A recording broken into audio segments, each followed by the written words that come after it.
modular small algebras and F1 linear categories. Thank you. So basically my goal is to discuss a set of examples of categories, which I'll call F1 linear, and maybe I'll get to explain a little bit later why I say this or why it's the same.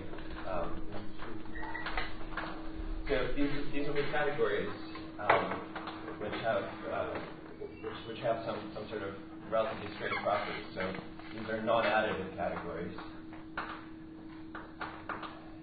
So in fact, it will be the case that given two objects, Hom may be the only structure this Hom space will have is that it's a pointed set.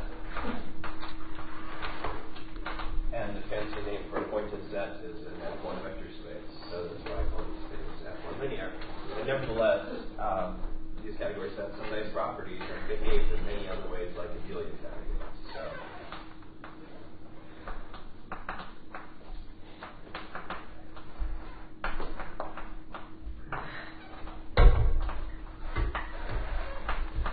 by this I mean that all morphisms in these categories are kernels and co-kernels, and we can talk about exact sequences and complexes, and actually try to do some type of homological algebra in this sort of non-additive setting.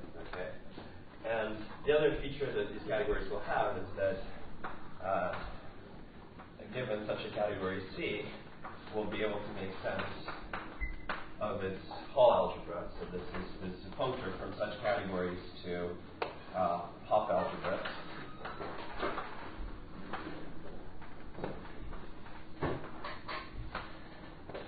And this Hall algebra construction will provide as a categorification of a number of combinatorial Hopf algebras that sort of pop up all over mathematics. Okay?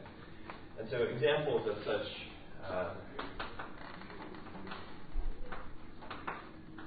category C, and I'll probably only get to one of these examples, but so Feynman graphs form such a type of category. There's representations of monoids.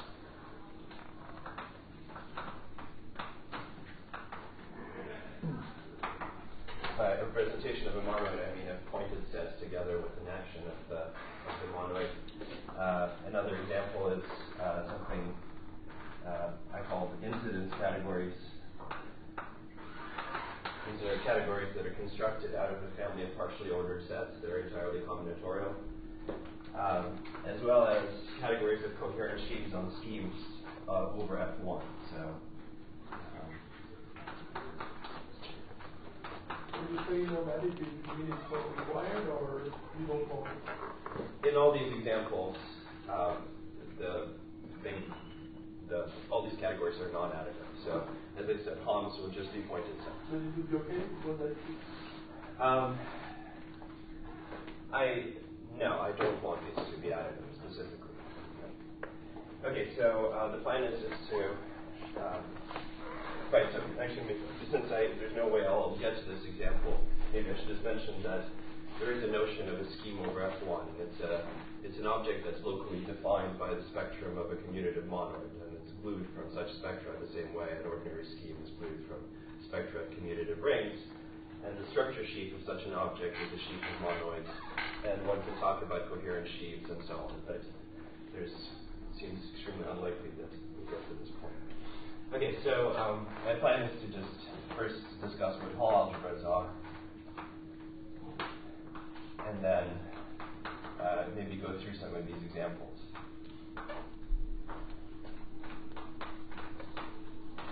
Okay. So, what are Hall algebras? Well, Hall algebras are algebras that somehow measure the structure of X1 in a given category. So suppose we have a category where exact sequences make sense.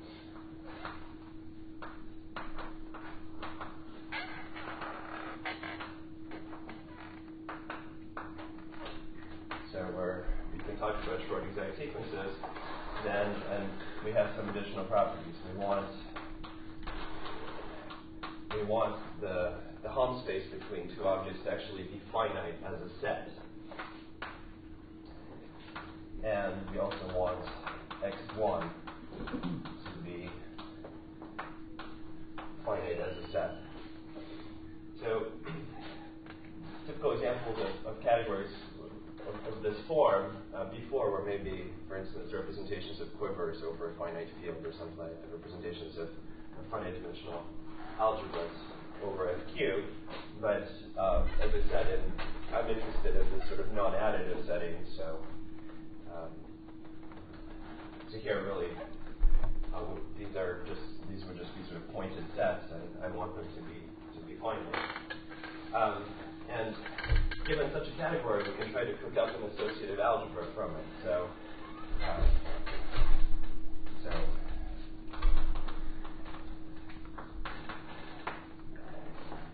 HC, this is the Hall algebra, and it's defined as follows. So first I'll give a sort of very explicit definition and then a more invariant one, which is, so I'm going to use the square brackets to denote the isomorphism class of an object. And then we can try to multiply isomorphism classes as follows, by essentially summing over all short exact sequences which have A and B on the ends. So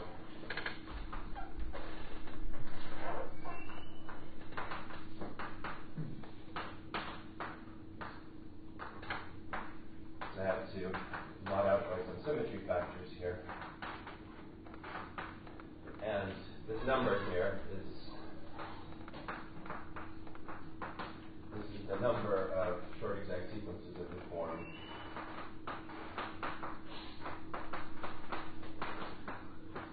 So I'm assuming there's some sort of zero object in these categories. So we just sum over all possible ways, all possible isomorphism classes that extend A and B. Okay.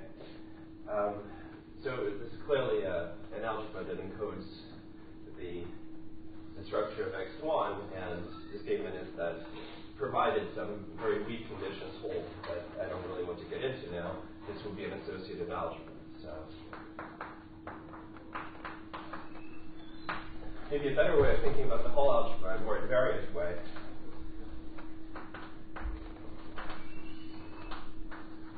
is that it's the set of functions on isomorphism classes in our category.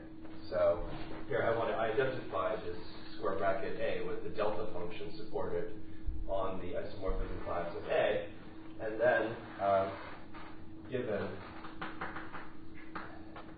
two such functions, if I want to evaluate it on an isomorphism class, then what I do is I sum over all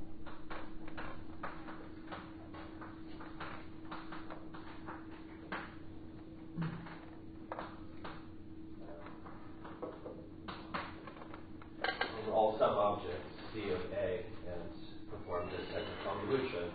Sorry, my notation here is not consistent with the previous notation, but hopefully you get the idea. So it's a space of functions on isomorphism classes, and from this perspective, there's something we can try to do, which is we can also equip it with the coproduct, where we send a function. The coproduct of a function evaluated on a pair of isomorphism classes is f evaluated on the direct sum. Okay. And the statement is that in all the examples that I would discuss, these two things will be compatible. And in fact, the whole algebra will become a co-commutative top algebra, and as such, by the Miller-Moore theorem, it's simply the developing algebra of some Lie algebra, which we call the whole Lie algebra of the category C. Okay, so let me give an example of one of these categories that I have in mind here, which is Feynman graphs. So I'm going to take the example of Feynman's theory and physics. So this just means that look at trivalent graphs.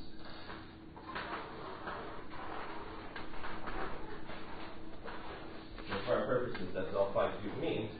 So examples of such things are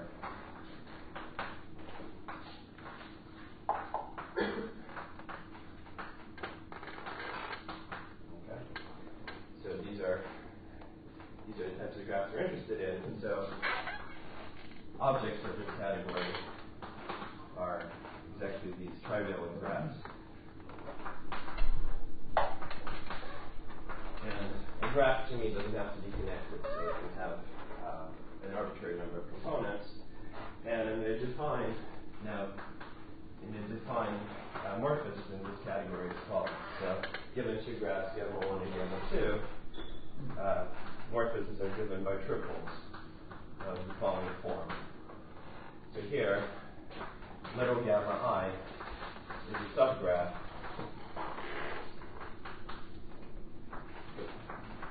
of big gamma I with 2 or 3 external legs. Okay. The reason this condition is imposed is because I want the category. Well, let me finish the definition and then I'll explain why. And F is an isomorphism from gamma 1 mod little gamma 1. So by this I mean the graph that's obtained by collapsing each component of little gamma 1 to a point. So we shrink every component of little gamma 1 to a point, obtaining another graph, and we insist that F be an isomorphism from that resulting graph to little gamma 2. So all we're doing here is we're specifying effectively the kernel of the map, which is little gamma 1, that's the thing that gets killed, and the image of the morphism. Okay. So let me just give you an example of how this works. And if little gamma 2 has automorphisms, you keep track of that as well? Well, that's why I specify little f. I have to pick an isomorphism, and in general there will be several.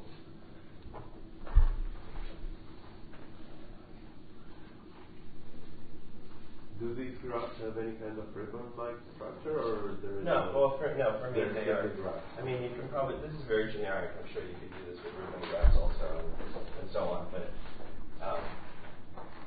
my graphs are just plain graphs. So here's an example of the morphism in this category. So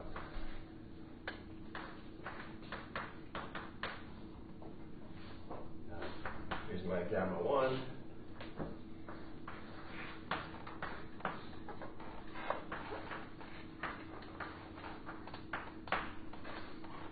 Okay. Here's my gamma 2, and I'm going to give you a map from one to the other. So I need to specify this triple of things, the gamma 1, gamma 2, and little f. My little gamma 1 is going to be this guy, and my little gamma 2 is going to be this guy. So let's see that this makes sense. If I take little gamma 1 and I shrink it to a point, so I just forget that there was ever a graph here and replace it by a line, then I'll get this thing. Okay? And that's exactly the same thing as this graph here is isomorphic to little gamma 2. And what I need to do is I need to specify some type of isomorphism. And you can see that there are two isomorphisms that are going to work. So, for instance, we can specify it as follows. All right, so as I said, now perhaps you can see why I insist on this condition that the subgraphs have 2 or 3 external legs, because when I collapse the graphs, I need to stay in the category of trivalent graphs. If I start collapsing other graphs, I'll get vertices that are no longer consistent. So the claim is that this is a nice category. It has kernels and co-kernels. We can talk about exact sequences and complexes. Disjoint union gives us a symmetric monoidal structure, and we can talk about its Hall algebra. And so the Hall algebra of this category is something called the con-primary algebra.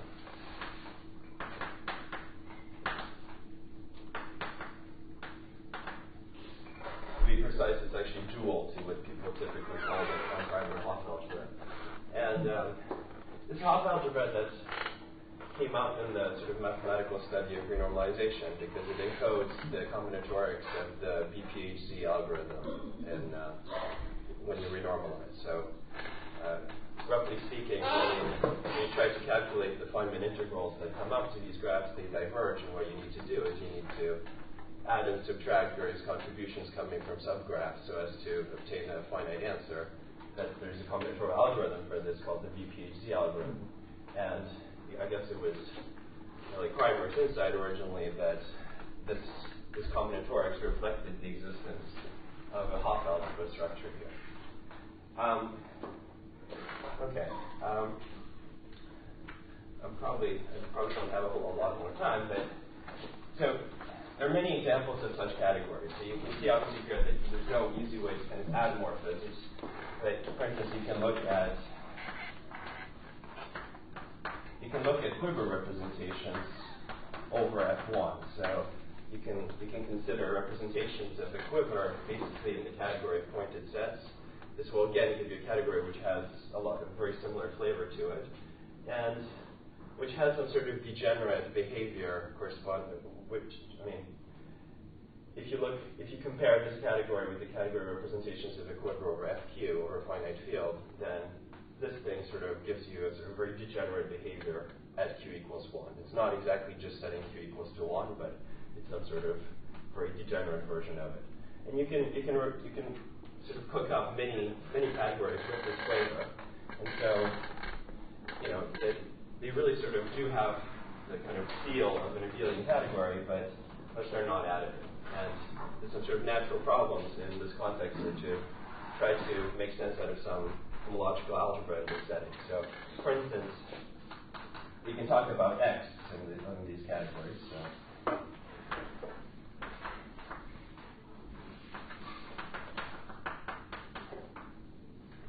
And many other notions. You can define X via the Uneta construction. What's much less clear is that this can actually be computed in terms of anything like a resolution and so on. Let me just finally mention that there's a recent preprint of Dietmar, who's worked on sort of schemes over F1 and so on, and he calls these types of categories Beelian categories. So not abelian, but just Beelian. And he has developed some sort of homological algebra in this context. And hopefully that will lead to something interesting. Okay, thank you.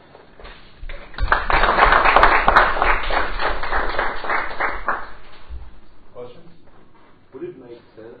What would happen if you fixed some ground field and you took the vector space spanned by isomorphism classes of these things? Mm-hmm. Would that give you, if say you did some vector space over SP, would that give you?